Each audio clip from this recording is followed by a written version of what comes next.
Praise the lord. దేవునికి మహిమ కలుగును గాక. ప్రభునందు ప్రియమైన దేవుని బిడ్డలారా, మీ అందరికీ ప్రభువు నా వందనాలు తెలియపరుస్తున్నాను. ఈరోజు దేవుని వాగ్దానము, నేను నీకు తోడై ఉన్నాను గనుక భయపడకము. ఆదికాండము 26వ అధ్యాయము 24వ వచనము. ప్రభునందు ప్రియమైన వాళ్ళరా, ఈరోజు మరి దేవుడు ఇస్తున్నటువంటి ఒక శ్రేష్టమైన వాగ్దానము ఏమిటంటే, నేను నీకు తోడై ఉన్నాను కనుక భయపడకమని ఈరోజు దేవుడు ధైర్యపరుస్తూ పిల్లరా ఒక మంచి వాగ్దానం ఇస్తూ ఉన్నాడు. కనుక ప్రియ దేవుని బిడ్డారా, ఈరోజు ఒకసారి మనం పరిశీలన చేసుకోవాలి. ఈరోజు నీకున్నటువంటి ఏ పరిస్థితిని బట్టి నువ్వు భయపడిపోతున్నావు ఒకసారి ఆలోచించి.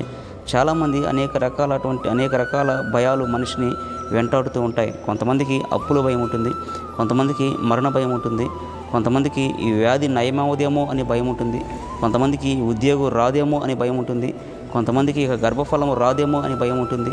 ఇలాగున పిల్లరా మనిషికి అనేకమైనటువంటి భయాలు మనిషిని వెంటాడుతూ ఉంటాయి. అయితే ఈరోజు నీకున్నటువంటి ఏ సమస్యను చూసి, ఏ పరిస్థితిని చూసి నువ్వు భయపడిపోతున్నావో దేవుడు నీతో స్పష్టంగా మాట్లాడుతున్నాడు. నేను నీకు తోడై ఉన్నాను కనుక నువ్వు భయపడకమని దేవుడు ఈరోజు నీతో మాట్లాడుతున్నాడు.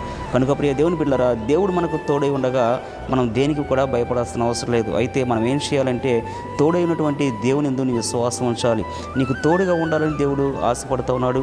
నీకు తోడుగా ఉండాలని దేవుడు కోరుకుంటున్నాడు. మనకు తోడుగా ఉండటానికే ప్రియ దేవుని బిడ్డలారా యేసుక్రీస్తు ప్రభువారు ఉన్నతమైనటువంటి స్థలాన్ని విడిచిపెట్టి భూలోకానికి దిగి వచ్చాడు. కనుక ప్రియ దేవుని బిడ్డలారా, దేవుడు మనకు తోడుగా ఉండగా మరి దేనికి కూడా మనం భయపడాల్సిన అవసరం లేదు. అయితే ప్రియులారా, ఎవరికి దేవుడు తోడుగా ఉంటాడు అనేది కూడా మనం ఆలోచన చేయాలి. ఎందుకంటే దేవుని వాక్యం తెలియపరుస్తూ ఉంది, యథార్థవంతులకు ఆయన తోడుగా ఉంటాడని పిల్లరా దేవుడు మాట్లాడుతున్నాడు. కనుక ఈరోజు ఒకసారి నువ్వు ఆలోచన చేసి దేవుని దృష్టికి యథార్థంగా ఉన్నావో లేదో కూడా పరిశీలన చేసుకొని యథార్థత కలిగి ప్రియ దేవుని బిడ్డలారా మనము దేవుని యందు విశ్వాసం ఉంచగలిగితే ఆయన మనకు తోడుగా ఉంటాడు. మరి నీకున్నటువంటి ప్రతి సమస్య నుంచి కూడా విడిపిస్తానని దేవుడు మాట్లాడుతుండగా దేనికి కూడా నువ్వు భయపడకుండా ఆయన మీద విశ్వాసం ఉంచాలని ప్రేమతో మీకు తెలియపరుస్తూ ఈ మాటలు ముగిస్తున్నాను. దేవుడి మాటలు దీవించును గాక. ఆమేన్. ప్రార్థన చేసుకుందాం. ప్రార్థన.